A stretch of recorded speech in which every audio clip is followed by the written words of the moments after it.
नमस्कार। आज हम एनसीईआरटी की संस्कृत की पुस्तक रुचिरा भाग 2 का पाठ हास्य बाल कवि सम्मेलनम लेकर प्रस्तुत हैं। पाठ को शुरू करने से पहले मैं आपको एक बात बताऊं कि जो है, अगर आपने हमारा चैनल सब्सक्राइब नहीं करा है तो प्लीज़ हमारे चैनल को सब्सक्राइब करें, लाइक करें और शेयर करें। अब हम अपना पाठ शुरू करते हैं। पाठ 4 हास्य बाल कवि सम्मेलनम। सबसे पहले पाठ का शीर्षक हास्य बाल कवि सम्मेलनम। हास्य माने हास, परिहास, बाल कवि माने जो छोटे बच्चे बाल कवि हैं उनका सम्मेलन है। सम्मेलन माने मिलन। हास्य बाल कवियों का सम्मेलन है ये। अब इसका पाठ का अनुवाद देखते हैं हम। विविध वेशभूषा धारिण चत्वारः बालक व मंचस्य ऊपरी उपविष्टाः सन्ति अधः श्रोतारः हास्य कविता श्रवणाय उत्सुकाः सन्ति कोलाहलं च कुर्वन्ति। विविध माने अनेक प्रकार की, वेशभूषा यानी कि कपड़े, वेशभूषा अनेक प्रकार के कपड़ों को पहनकर, चत्वारः चार, बालक व बालक की आयु के, मंच के ऊपर, बाल कवि है, बाल बच्चों के कवि, बच्चे कवि मंच के ऊपर बैठे हुए हैं। अधः माने नीचे, श्रोताहर यानी कि श्रोतागण, हास्य कविता श्रवणाय हास्य कविता को सुनने के उत्सुक हैं, और कोलाहलम च कुर्वन्ति, च और कोलाहल माने शोर, कुर्वन्ति माने कर रहे हैं। आगे बढ़ते हैं, आगे देखते हैं क्या होता है। अब संचालक। अलम कोलाहलेन अद्य परम हर्षस्य अवसरः यत् अस्मिन् कवि सम्मेलने काव्यहन्तारः कालयापकाश्च भारतस्य हास्य कवि धुरन्धराः समागताः सन्ति। एहि करतल ध्वनिनः वयम एतेषां स्वागतम कुर्मः। देखिए अब इसका हिंदी अनुवाद। संचालक। अलम कोलाहलेन, अलम माने बस करें, काफी या बंद करें। कोलाहल माने शोर, अब शोर करना बस करें। अद्य आज, परम बहुत, हर्षस्य खुशी का, अवसर यत की, अस्मिन कवि सम्मेलन, इस कवि सम्मेलन में, काव्यहन्तारः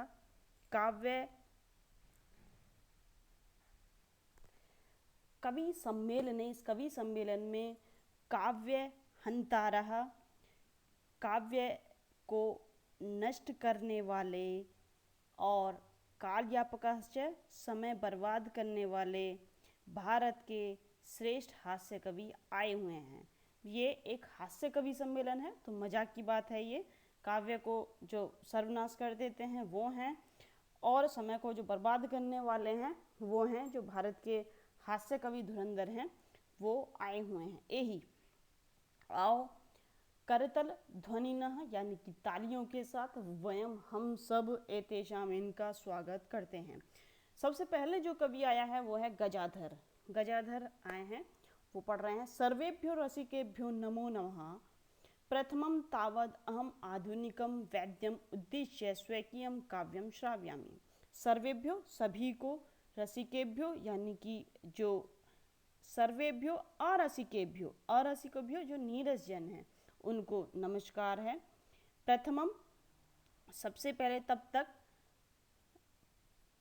नमो नमः, प्रथमम तावत तब तक, अहम मैं, आधुनिकम जो आजकल के हैं, वैद्य यानी कि डॉक्टर्स, उनको लक्ष्य करके, स्वकीयम माने अपना, काव्यम माने कविता, श्राव्यम माने सुनाता हूँ। अब ये पढ़ रहे हैं वैद्यराज। नमस्तुभ्यम यमराज सह उदरः यमः तु हरति प्राणान वैद्य प्राणान धनानि च। ये कह रहे हैं, हे वैद्यराज यानी कि हे डॉक्टर, नमस्तुभ्यम, आपको नमस्कार है। यमराज सहोदर, आप यमराज के सगे भाई के समान हैं। परंतु यमः तु हरति प्राणान, यमराज तो केवल प्राण ही लेता है। हे डॉक्टर, परंतु आप प्राणान धनानि च, लेकिन ये डॉक्टर, ये वैद्य तो प्राण भी ले लेते हैं और पैसा भी ले लेते हैं, धन भी लेते हैं। सर्वे उच्चै हसन्ति, सभी ऊंचे हंसते हैं। आगे बढ़ते हैं। अब आगे दूसरे कवि आते हैं। कालांतकः।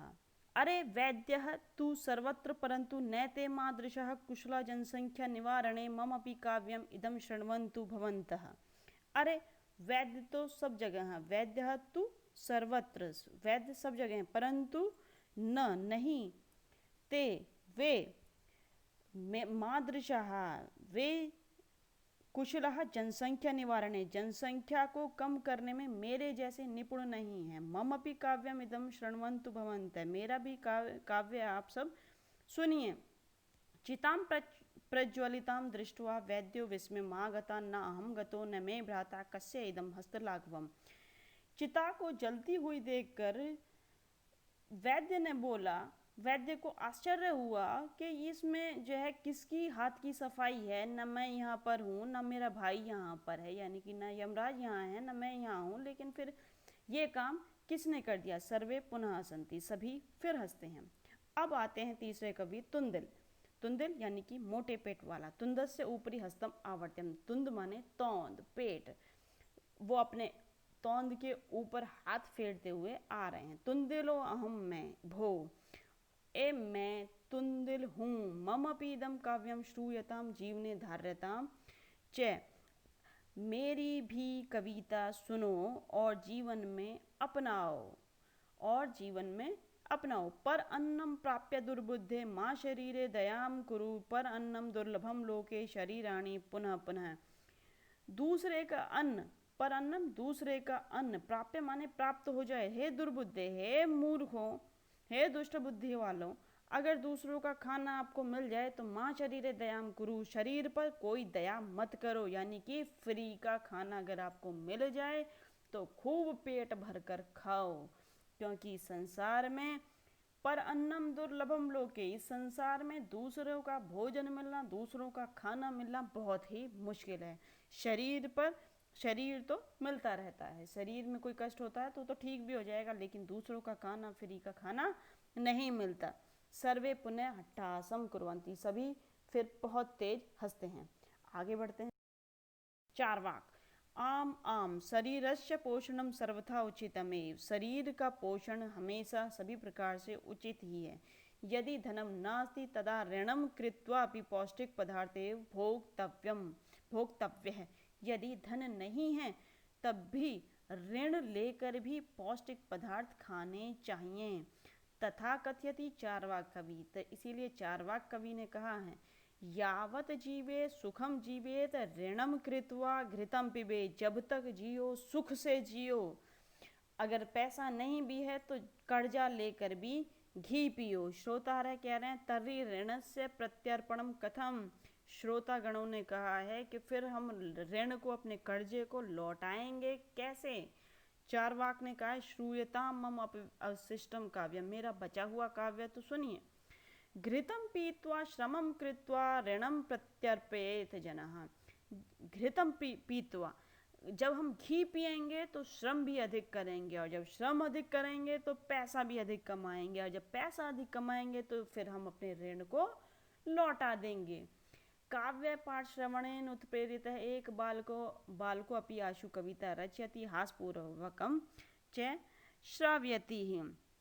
काव्य पाठ से प्रेरित होकर एक बालक भी तुरंत कविता की रचना करता और हंसते हुए सुनाता है। एक बालक ने भी इन सब कवियों से प्रेरित होकर एक आशु कविता, यानी कि वो जो तुरंत तैयार करी जाए वो कविता सुनाता है।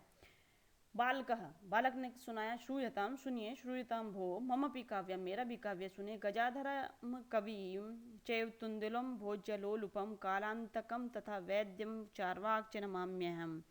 गजाधर कवि और खाने के लोभी तुंदिल, कालांतक को तथा वैद्य चार्वाक को मैं प्रणाम करता हूँ। काव्यम श्रावित्वा हा हा हा इति कृत्वा हस्ति अन्ये च अपि हसन्ति सर्वे गृहं गच्छन्ति, सभी प्रकार की कविताओं को सुनकर सभी हा हा कर हंसते हैं और सभी घर को चले जाते हैं। पाठ का हिंदी अनुवाद यहीं पर समाप्त होता है। अगर आपको पाठ से के हिंदी अनुवाद से संबंधित कोई प्रश्न हो तो आप ज़रूर पूछें हमारे कमेंट बॉक्स में, और ये पाठ का अनुवाद आपको कैसा लगा ज़रूर बताएं। धन्यवाद।